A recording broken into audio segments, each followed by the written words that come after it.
Hello and welcome to the Aid Station. I'm Chris Robb, and today's edition is one that's particularly exciting for me because I get to meet a fellow Zimbabwean. We're not heading to Zimbabwe, albeit that we're going to be talking about the Vic Falls Marathon in Zimbabwe. And we're also going to be heading to Tanzania or Tanzania, depending how you prefer to pronounce it, to talk about the Kili Marathon, Mount Kilimanjaro, in that area.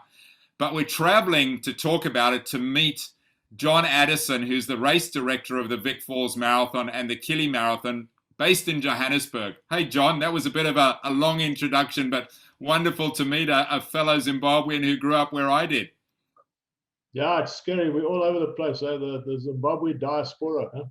Huh? Good to The meet you. scatterings of Africa, huh? Indeed. Yeah.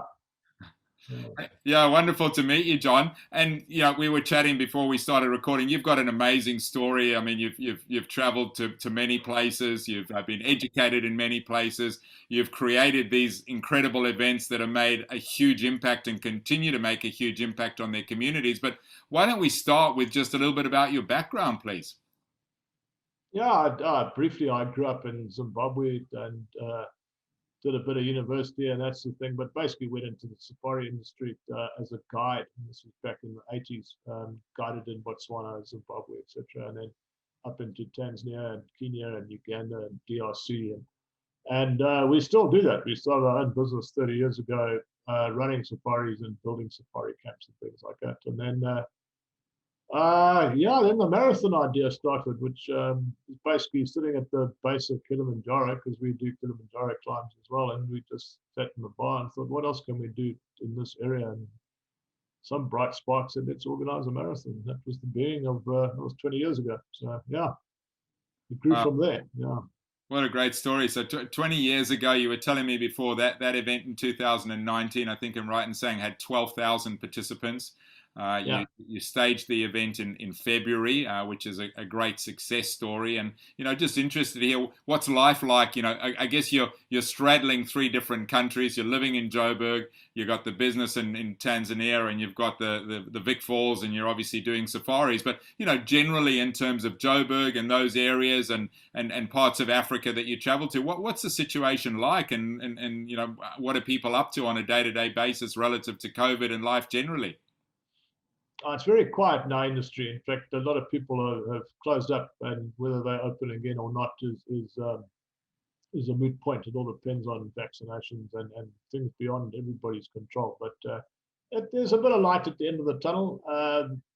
There's a lot of local business. I mean, a lot of South Africans are traveling into Botswana and places like that. So people are traveling, but it's not the sort of massive internationals who used to come at this time of year.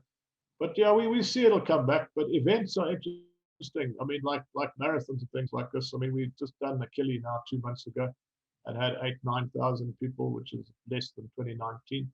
And it worked well. It worked very well. And there was no, events, especially internal events, because I mean, 90% of people, Tanzanians, are in the country anyway. So why not have an event? I think events are good, and people need a break. They need to get out of the, and do their sport or their hobby. So I love doing events. I mean, I think the more the merrier, But there are conditions, and also the economies of both Zimbabwe and Tanzania are getting quite punished by this pandemic and the lack of tourism and business. So it's not easy. Not easy. Yeah, I can imagine. And from a COVID perspective, are there lockdowns happening? Are there restrictions? Are there curfews? In all three of those countries, what's the situation like on the ground from that perspective? What are people having to go through on a day-to-day basis? Now, South Africa, although there's no mass participation events like right at the moment, but South Africa is pretty opening up quite nicely. There's a sort of nighttime curfew, and that's the thing. And we all wear masks and social distance, and that's the thing. And the numbers are actually dropping, so it's quite nice. Zimbabwe is also they're doing what they can within their budgets to counter COVID, but they don't have very many infections there. Tanzania is not quite sure because the government doesn't release statistics, but on the ground, you would know if there was a problem because there's small communities and everybody knows everybody else. So if everybody was getting sick, you'd know about it. So it's there, you can't deny it, but it's not going crazy. You know what I mean? So yeah, and we're quite happy to work there And look, we've got to look after ourselves and our staff. So we're not going to go and put ourselves in any danger. Uh, and as long as you take the right precautions, like face masks and things like that, I think you're fine to operate events because you're mixing with 7,000-8,000 people, which you don't normally do in your normal daily grind. Yeah. Yeah. Yeah.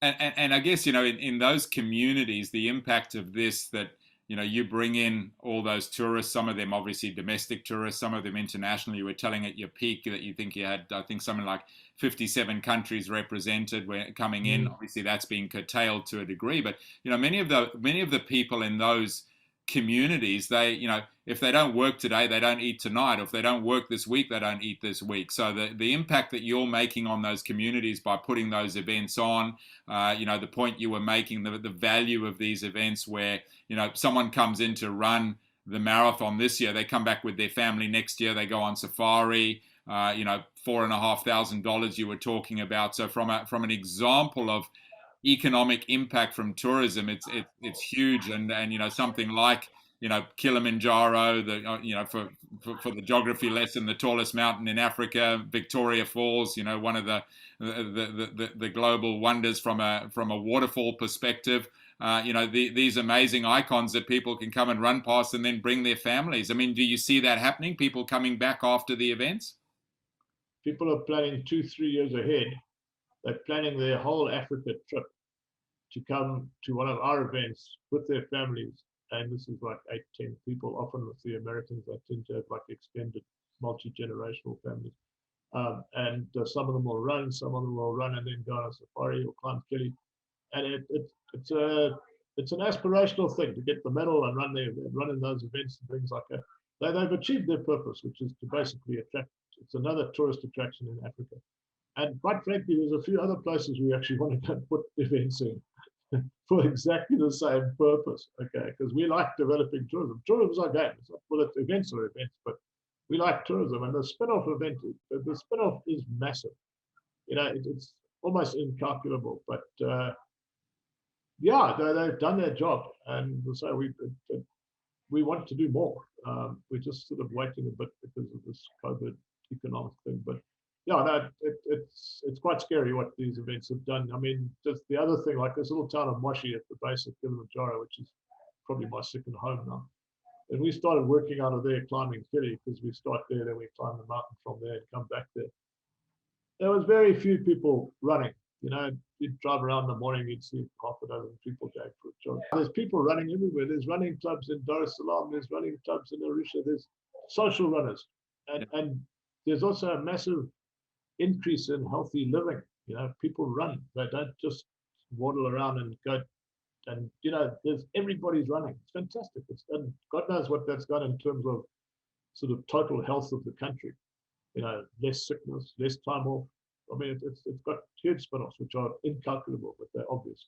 Yeah, no, absolutely right. And I mean, you were talking about Moshi, saying, when you come to town, that like literally, it's beyond 100% occupancy. People are sleeping in their cars. You said people drive from 125 kilometers away, which I guess is part of the adventure as well, isn't it? This, adversity overcoming the challenge of a marathon or a half marathon, but then it's even adversity getting to the start. And I think, for me, one of the big things that's going to come out of COVID is people have reconnected with nature. They've reconnected with community and families. And I think these destination events that you're talking about, there's a massive role for them to play. And you're talking about taking this to other locations. Talk about some of the challenges that you've had to overcome. I mean, over 20 years, I'm sure you've seen plenty as you've built this from, I think you were saying, there's still a debate in the pub as to whether it was 250 or 320 people or something in your first event. To have grown that to 12,000, you've obviously overcome lots of challenges, and probably none much bigger than what you've overcome over the last year in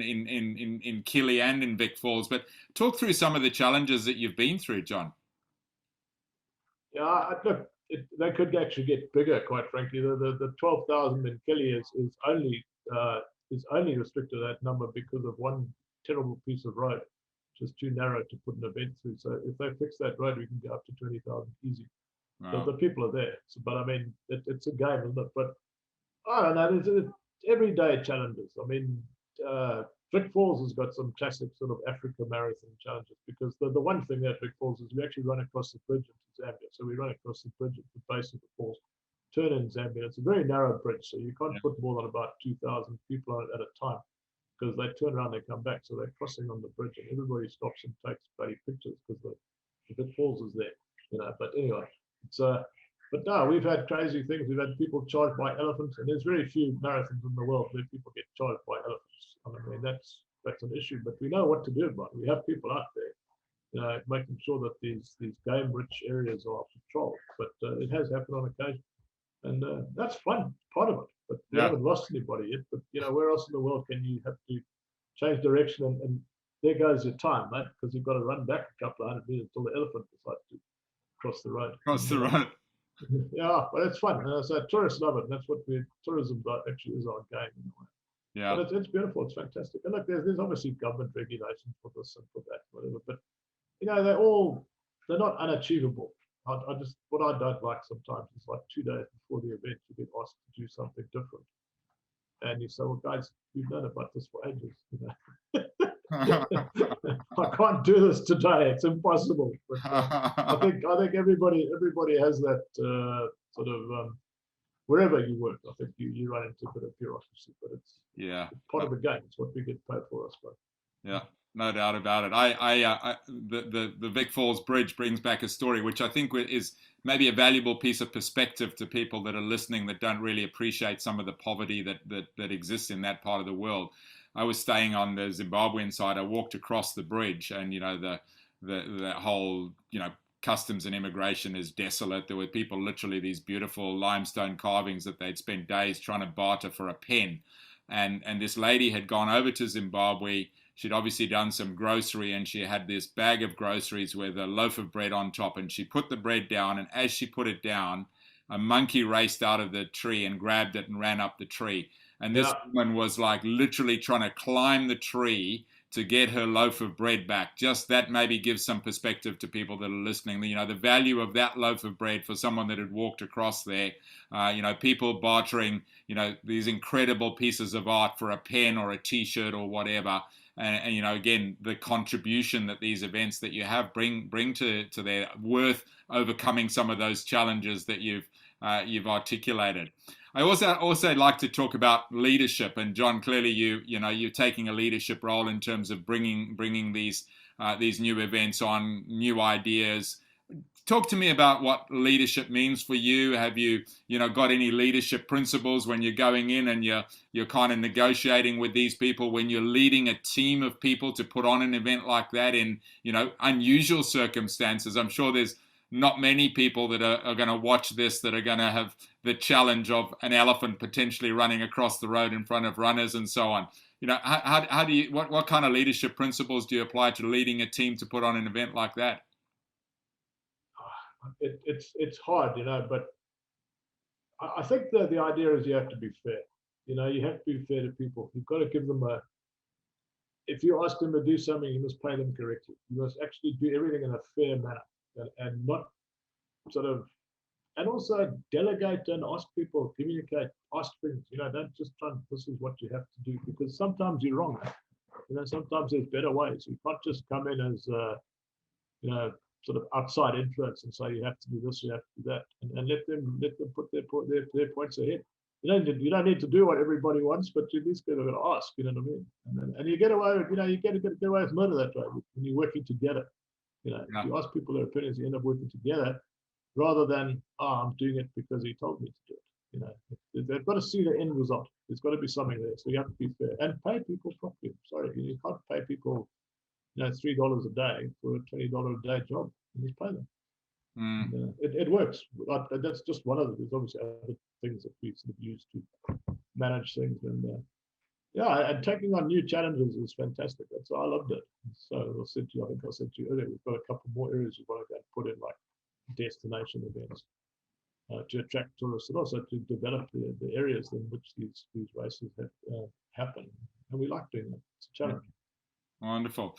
And as always, I like to end the aid station with something inspiring. I'm sure you've got many inspiring things that you've seen over 20 years of Kili and your Vic Falls event. Is there a particular story that stands out that you'd like to leave the viewers with? There's too many. In fact, what I mentioned earlier about a lot of people in Moshi and in Tanzania, so now suddenly having running clubs and jogging clubs and things like that, and making exercise part of their day, I think is quite an inspiring thing, because it does improve their health. So we all know that. But yeah, just young runners coming up. Youngsters starting off in the 5K, and you see them 4 or 5 later, and they're running in the half, and they're developing this. And a lot of people are actually making money out of athletics in Africa. So we're starting some of them. We're a starter race. The guy finds out he's good. Coach says, "Geez, that guy's doing a 2:13, 2:14. Maybe we should grab him." Or a 2:20, but you can make him into a 2:12. And but if he wasn't in our race, he wouldn't be seen and wouldn't be able to test himself against opposition. I think that's one of the good things that we've done. Whoopsie. I think that's one of the good things we've done over the years in all the events. I mean, the one Zimbabwe guy, I can't remember his name, he won, it was about 10, 12 years ago now. He won the full marathon barefoot.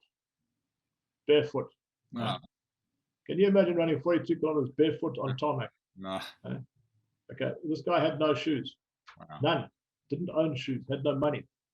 And he won the full marathon. And his feet were, the size of his feet were like half an inch thick, because he never had shoes, but he was a good runner. So that's another thing. And he was taken away and put into a sort of proper running program. Lots of small good things which make me happy. Yeah, wonderful. John, really great talking to you. So many inspiring things that you've achieved, such an impact that you're making on the communities that you touch, the health and well-being of people. Congratulations. I look forward to hopefully coming and sharing one of those great Tanzanian beers. Forget the name of your sponsor there, your sponsor in Kili Marathon. Well, they have to sponsor us because it's called Kilimanjaro Premium Lager. It's the best beer in Tanzania. So, I mean, they have to sponsor the Kilimanjaro Marathon. They have no option. long may it last, as long as there's a cold beer when I come and visit you there. But thank you so much. Great to meet you. Thanks for making the time, and all the best with the continued success, John. Thank you very much, and thanks for giving me the opportunity to have a chat.